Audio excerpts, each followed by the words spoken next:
Hola, ¿qué tal? Los saludo de nuevo. Mi nombre es José Miguel Suárez Altamirano y en esta presentación vamos a repasar los conceptos, herramientas y técnicas para definir el alcance del programa de uso público. Para poder determinar los alcances de nuestro programa de uso público hay algunos tópicos que debemos revisar primero. En primera instancia están las atribuciones y alcances de la CONAM en materia del manejo de uso público. ¿Cuáles son sus atribuciones y cuáles son las acciones que puede implementar para el manejo de visitantes? Posteriormente habrá que revisar los términos de referencia para la construcción de programas de uso público de la Comisión Nacional, en donde vamos a encontrar todos y cada uno de los apartados que se requieren para conformar el documento. Otra cosa que hay que tomar en cuenta también son las diferentes condiciones posibles del uso público en el área natural protegida, es decir, qué actividades se llevan a cabo en cada uno de los lugares donde está permitida la actividad turístico-recreativa. Habrá que conocer el concepto de uso público y cuáles son sus ventajas y desventajas. Y finalmente, el concepto de manejo adaptativo del uso público, que para el caso de la Comisión y de los manejadores en general del uso público en áreas protegidas y fuera de ellas, es una herramienta muy valiosa. Otro punto importante a considerar es el concepto de manejo adaptativo del uso público, pues junto con el monitoreo de los indicadores que una vez conformado el programa de uso público se llevan a cabo, nos permite saber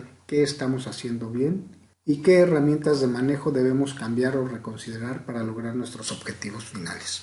Dentro de los primeros pasos en la metodología para la planificación de los programas de uso público tenemos que definir muy bien cuáles van a ser los alcances de este instrumento de manejo. Para ello tenemos que tener en cuenta en primera instancia cuáles son los objetivos, la misión y la visión de conservación del área, cuáles son los objetos de conservación importantes dentro del área protegida, y con ello definir los sitios de uso público y los rangos de oportunidad. Verificar en ello qué tanto impacto estamos dispuestos a permitir antes de aplicar medidas de mitigación o manejo. Posteriormente, vamos a establecer indicadores umbrales aceptables para la planificación de este monitoreo. Tenemos varias herramientas que nos sirven para llevar a cabo la determinación de estos alcances. Para llevar a cabo esta planificación, podemos observar 5 grandes rubros. La primera es la planificación y el manejo del recurso. Esto incluye cuáles son las actividades permitidas y prohibidas de acuerdo con la categoría del área natural protegida que vienen dictadas desde la Ley General del Equilibrio Ecológico y su reglamento, desde la misma declaratoria del área y los planes de manejo si es que se cuenta con ellos. También los planes operativos, los inventarios de recursos, cuál es la capacidad de manejo del área en relación con el visitante, cuáles son las leyes y regulaciones y las normas oficiales mexicanas que también nos ayudan a llevar a cabo esta planificación. Dentro de la planificación física de los visitantes tenemos en primera instancia la zonificación que viene prevista en la declaratoria del área natural protegida, pero también ya en la elaboración del programa de uso público podemos llevar a cabo subzonificaciones de acuerdo con las actividades y los impactos que nosotros observemos en nuestra área protegida. Cuanto al diseño del plan o programa, viene la planificación de las actividades turístico-recreativas dentro del área, la organización de los visitantes, la operación de estas actividades, los recursos humanos y las capacidades también con que cuenta el área para llevar a cabo esta planificación y organización, la interpretación ambiental, si se llevan a cabo en el área monitoreos, si se lleva a cabo en el área también investigación, incluso algunas regulaciones que estén emanadas por otras entidades gubernamentales. Para la gestión, pues tenemos lo que son los recursos energéticos, los recursos hídricos, el manejo de los desechos mismos dentro del área natural protegida, rescate y valoración cultural, antropológica, según sea el caso, la participación de las comunidades y algunos proyectos complementarios que pudieran reforzar nuestra planificación del manejo de visitantes. Dentro de la planificación de nuestro programa de uso público, también la administración juega un papel importante, ¿no? Lo que podríamos conocer como el manejo administrativo. Verificar cuáles son los servicios administrativos con los que contamos, gestión y control de ingresos, en el caso de áreas naturales protegidas, el cobro de derechos, operación, monitoreo y control de gastos, infraestructura y servicios hacia los visitantes, y también facilidades para llevar a cabo las cuestiones de monitoreo y vigilancia por parte del área natural protegida, e incluso relaciones interinstitucionales que nos puedan ayudar a fortalecer el manejo de uso público. Una vez observadas esas herramientas de planificación, tenemos que empezar a definir las condiciones deseadas. Como hemos venido platicando, pues primero tenemos que llevar a cabo la determinación de la misión y la visión del área, cuáles son las limitaciones del manejo del área de acuerdo con las capacidades que ésta tenga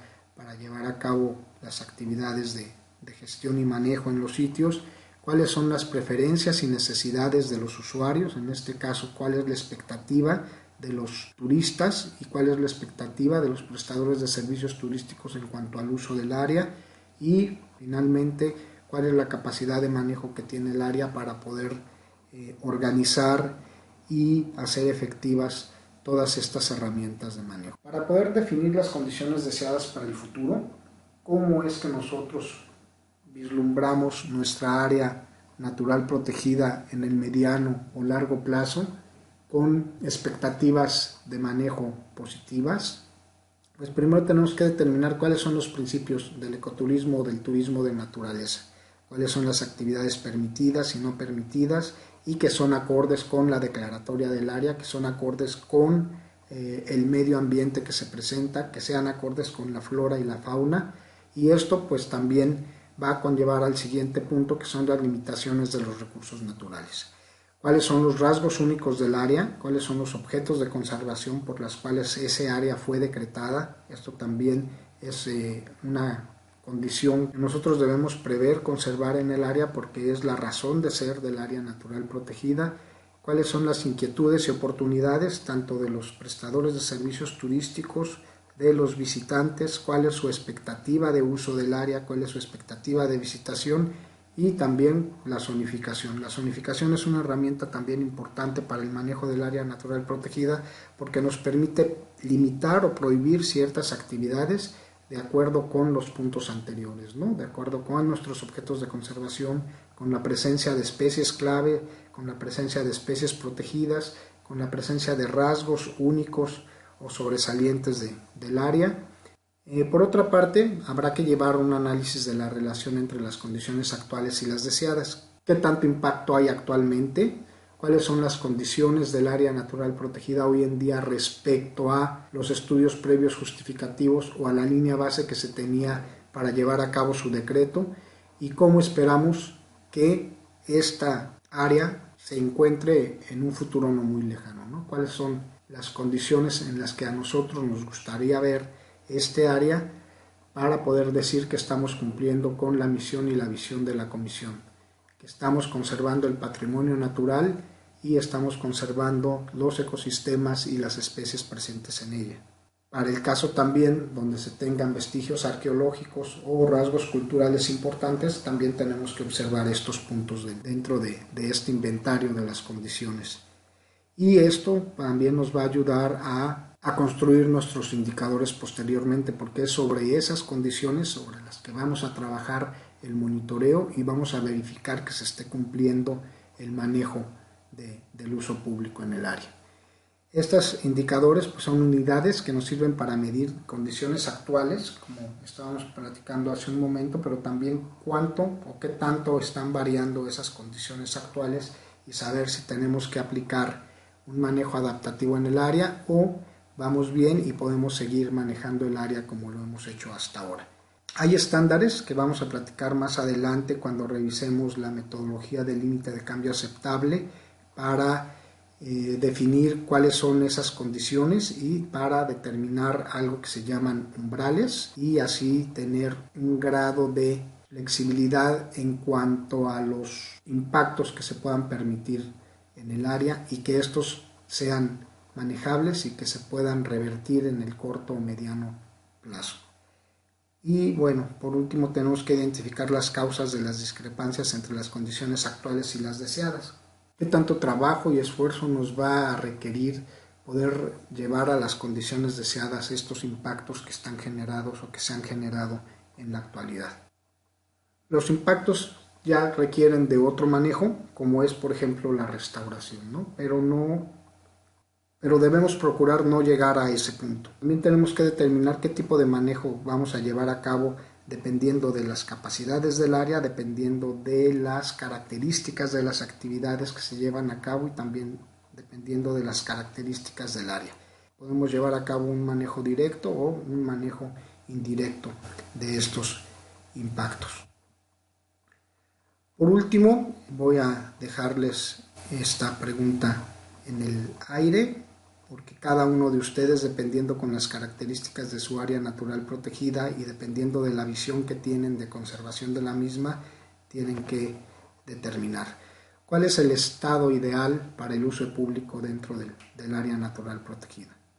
En función de lo que se dispone, en función de las capacidades de manejo del área, en función de su personal, de su equipo, de su presupuesto, ¿hasta dónde creen ustedes que pueden avanzar los siguientes 12 meses en la elaboración del programa de uso público? Esta es parte de uno de los ejercicios que tendrán que llevar a cabo en su carpeta de ejercicios y los estaremos revisando posteriormente. Espero que esta presentación les sea de utilidad y seguiremos revisando temas más adelante. Gracias por su atención y de nueva cuenta les dejo mi correo electrónico jose.miguel@biosferadesarrollos.com.mx. Saludos y hasta pronto.